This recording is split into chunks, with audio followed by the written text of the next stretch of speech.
ايه ده؟ انا فين؟ ايه ده؟ ايه الاشكال اللي انا معاها دي؟ انتوا فين؟ ايه ده؟ ايه يا رجاله؟ رجاله في ايه؟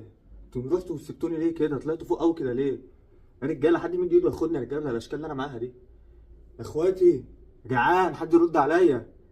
يا سيتي يا ارسنال. يا رجاله عد احنا ولاد دوري واحد وولاد بلد واحده. يا رجاله ده بصوت الهام. حد يمد ايده ياخدني يا رجاله. ابعد يا عم انت هو الاشكال دي يا رجاله. يا مرموش يا مرموش مد ايدك خدني يا مرموش يا مرموش. طب يا نني يا نني كلم ارتيتا حط امك خليه ياخدني يا ارتيتا. يا ارتيتا يا رجاله حد ياخدني يا رجاله ابعد يا عم انت اهو. حد ياخدني. منك يا دوري انجليزي، منك ومن ايامك. على اخر الزمن بقيت بتذلل اللي يسوى اللي ما يسواش. بس ما علينا دي مش مشكلتنا. اهلا بيكم في حلقه جديده من تشكيله الاسبوع في الدوري الانجليزي. يلا بينا نبدا. وكالعاده ما دام قلنا تشكيله في الدوري الانجليزي يبقى هنبدا بحراسه المرمى. حارس المرمى الاسبوع ده الحقيقه هو حارس تقيل على قلبي، وانا شايف اصلا حارس اوفر ريتد وما بحبوش، وفريقه لا بحبه ولا بحب طريقه لعبه، وشايفه فريق كلح ورخم، واسلوبه مهما اتغير المدربين هو اسلوبه رخم واسلوبه غتت كده الفريق ده. ولا بحب ملعبه ولا بحب اليوم اللي بيجي يلعب فيه ضدي على ملعبي. وهو الحارس جوردان بيكفورد حارس ايفرتون.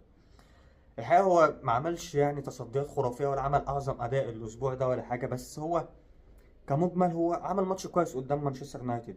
الراجل كسب فرقته وشال كذا كوره خطيره وكسب فرقته وطلع بكلين شيت، فالراجل يستحق الحقيقه ان هو يبقى معانا في التشكيله. انا عن نفسي كنتش عايز احطه، بس هي الحراس الاسبوع ده كلها عموما ما عملتش يعني الحاجه الاعجازيه.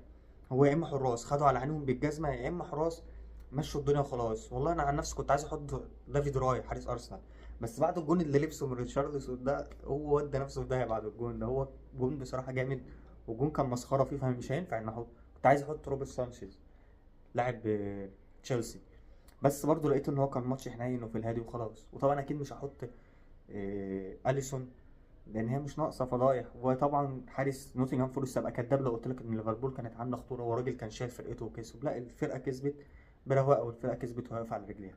فمعانا في اول حاجه جوردان بيكفورد في حراسه المرمى. نيجي بقى السنتر باكات الاثنين. والحقيقه السنتر باكات الاثنين في ناس كتير اتألقت الاسبوع ده، بس انا اول واحد هاخده معايا في السنتر باكات هو مورينيو لاعب نوتنغهام فورست. الراجل الحقيقه الاسبوع ده يا جماعه عمل حته ماتش على ليفربول اقسم بالله، لدرجه ان انا فضلت مثلا لحد الدقيقه 70 كده انا مش عارف هو الراجل ده نص ملعب ولا مهاجم ولا قلب دفاع. لان انت في نص ملعب تلاقيه بيلعب، في الهجوم تلاقيته بيلعب وراح حط جون حلو في ليفربول، في قلب الدفاع وفي الدفاع الراجل كان شال كذا كرة من على خط الجون كده. اللاعيبة ليفربول بتشوط الكرة الراجل بيشيلها قبل حتى ما تدخل ولا توصل للحارس، هو الراجل بيعمل عليها البلوك على طول. الراجل كان عالي قوي قوي قوي قوي والله العظيم. ولو ده الراجل ده استمر بالاداء ده الراجل ده يلعب في اعلى فرق العالم بالمستوى والاداء ده. فموريو معانا في التشكيله بلا شك. نيجي بقى لقلب الدفاع التاني وهو هينكابي لاعب ارسنال. هتقولي ليه ما اختارش صليبه؟ هقول لك صليبه واقف على رجليه وكل حاجه، وصليبه كده كده مثبت ان هو مدافع جامد ومدافع عالمي. انما هنكابي الحقيقه الاسبوع ده الراجل ما حسيناش خالص ان جابريال مش موجود. الراجل واقف زي المسمار، واقف زي المسمار. عمل ماتش على توتنهام 10 من 10. الراجل واقف ولا تحس ان في حاجه، سواء هو اللي مسكره الحقيقه مسكره برده لما بينزل بيعمل اداء حلو قوي. ارسنال منظومتها الدفاعيه عاليه قوي قوي قوي قوي، وعلشان كده هتنتقل للرايت باك وهناخد تيمبر. تيمبر برضو اللي عمل حته ماتش على توتنهام وبيثبت ماتش بعد ماتش ان هو من احسن الرايت باكات في العالم، ان ما كانش في ناس كانت بتشوفه احسن رايت باك في العالم. الراجل عالمي، عامل موسم عالمي. الراجل ده الاصابات لما بتبعد عنه بيبقى خطير خطير خطير خطير، من احسن الرايت باكات في العالم حرفيا الراجل ده. فتمبر بجداره معانا في التشكيله. نروح بقى على الليفت باك. والليفت باك معانا هو يعني راجل هو الوحيد اللي بينافس نونو مينديز في الحته بتاعته، وهو كوكوريا. كوكوريا يا جماعه عامل موسم ولا اروع. كوكوريا ماسك الملعب ونص الملعب كلها. الراجل سندال في الملعب، سندال اقسم بالله. كوكوريا كده كده معانا في التشكيله، وانت يعني هو مكسب لاي فريق الحقيقه، مكسب لاي فريق، وكفايه اللي عمله في برشلونه في دوري الابطال يعني. ندخل بقى على نص الملعب. ونص الملعب الاول معانا الحقيقه انا هاخد انزو فرنانديز. انزو فرنانديز لاعب مكان بالمر. الراجل انت ما تحسش ان بالمر مش موجود، يعني انا مش متخيل ان ده مع بالمر مع كايسيدو الثلاثه دول في نص الملعب يعملوا ازاي. ما هم ما كانش غريب عليهم ان هم خدوا كاس العالم للانديه، لان هم فعلا فرقه تقيله ولاعيبه تقيله ولاعيبه متمكنه قوي من نفسها، لاعيبه متمكنه واثقه من نفسها قوي يا جماعه. انزو فرنانديز بجون النهارده في بيرنالي جابوا الاسبوع ده. الراجل بصراحه 10 من 10، والراجل ماسك نص ملعب عالمي عالمي.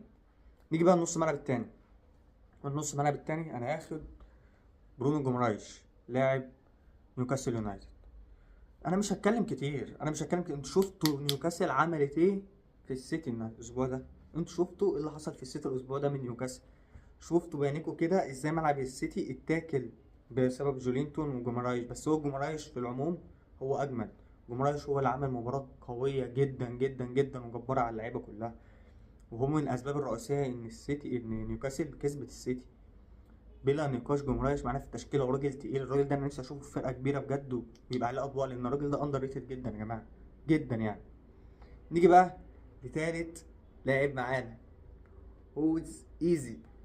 ايزي ايزي هو عارف خلاص مين هو ايزي. ايزي بهاتريك في توتنهام، بهاتريك في توتنهام يقضي على امال توتنهام كلها في الماتش، ويخرس توماس فرانك ويخرس الفرقه كلها باللاعيبه بتاعتهم بجمهورهم بكل حاجه. الراجل جاب من الاخر، حط هاتريك من الاخر فيهم، والراجل بيحتفل بغل. هو كده كده معانا في التشكيله يعني من غير كلام. ايزي عامل موسم جامد قوي وراكب على اوديجارد جامد قوي في التشكيله يعني، والراجل من الاخر بصراحه من الاخر. الهجوم الاسبوع ده يعني كان في شويه لعيبه بصراحه مختلفه، ولاعيبه عملوا شويه ماتشات جامده قوي. نبدا مثلا ببارنس. بارنس يا جماعه قدام السيتي عمل حته ماتش، اي نعم هو ضيع كذا كوره، بس الراجل كسب فرقته قدام السيتي. من امتى؟ من 2000 وحاجه و2002 تقريبا، من ايام الان شيرر ما كسبوش السيتي على ملعبه، ما كسبوش السيتي. فانت ولا تقريبا ما فيش لعيب جاب جونين قدام السيتي من 2002 من ايام الان شيرر. فانت متخيل ان الراجل ده جاب جونين في السيتي مع بعض وكسب فرقته، والراجل كان عامل اداء عظمه ولا اروع، وكسب وعافيه وعافيجه قدام السيتي. هنكسب يعني هنكسب، وطلعوا بالمكسب الحقيقه. فبارنس معانا بلا شك. نيجي بقى للعيب التاني وهو بيدرونيتو. بيدرونيتو بيثبت لتشيلسي ان كل جنيه اتدفع فيه واتصرف عليه الراجل ده يستاهله جدا جدا جدا. الراجل ماسك فورمه وبيلعب مع الاداء عالمي. تلعب على اليمين حاضر، العب على الشمال حاضر، العب في الهجوم وابقى متحرك وبتاع حاضر هعمل كده. الراجل عالمي في الهجوم. الراجل يعني زي الايه، الفراش كده، رايح جاي رايح جاي، بيروح ويجي ويهاجم ويشوط ويمرقص وسريع وكل حاجه. الراجل كل حاجه فيه هو مكسب لاي فرقه الحقيقه، والسيتي وتشيلسي مستفاده منه جدا الحقيقه. نيجي بقى للعيب ايه، راس الحرب. ولعيب راس الحرب الحقيقه احنا يعني الاسبوع ده للاسف مش هناخد هالاند، لان هالاند ما عملش حاجه. واكيد مش هاخد ايزاك اللي طالع بتقييم 1.9 يعني اللي هو ما كنتش تيجي الماتش والله احسن. هناخد معانا الاسبوع ده مورجان روجرز لاعب استون فيلا. الراجل اللي فريقه كان خسران 2، الراجل حط جول وتعادل لفرقته، والراجل مهاجم عمل اللي عليه وكسب فرقته، والراجل يستاهل ان هو يبقى معانا في التشكيله الاسبوع ده. انا عارف كده كده ان هالاند هيجي الاسبوع اللي بعده هيحط، هتلاقي مش عارف مهاجم تاني فولتميتر لاعب نيوكاسل، بس هو الراجل الاسبوع ده يستاهل يبقى معانا. وبس كده، هذه كانت تشكيلتنا الاسبوع ده.